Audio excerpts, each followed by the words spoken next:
ବାପା ଆଉ ମା। ବାପା ଯିଏ ସବୁ ଦୁଃଖକୁ ଛାତିରେ ଚାପି ଆମ ଓଠରେ ହସ ଫୁଟାଏ, ସେ ବାପା।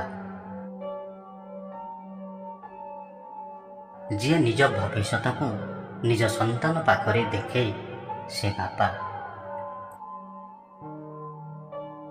ଯିଏ ମା ଠାରୁ ବି ଅଧିକ ନିଜ ସନ୍ତାନକୁ ଭଲ ପାଏ, କିନ୍ତୁ ହୃଦୟ ଖୋଲି କହିପାରେ ନାହିଁ, ସେ ବାପା।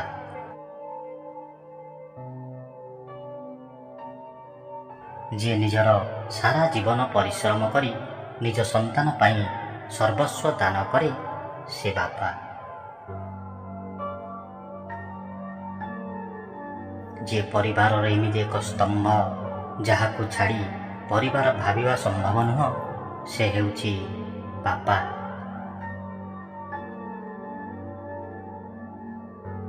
ବାପା ଆଉ ମା।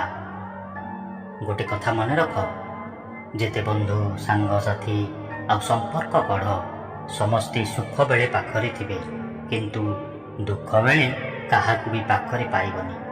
କେବଳ ଯିଏ ଦୁଃଖ ସୁଖ ସବୁବେଳେ ଆମ ପାଖରେ ଥାଆନ୍ତି, ବାପା ଆଉ ମା।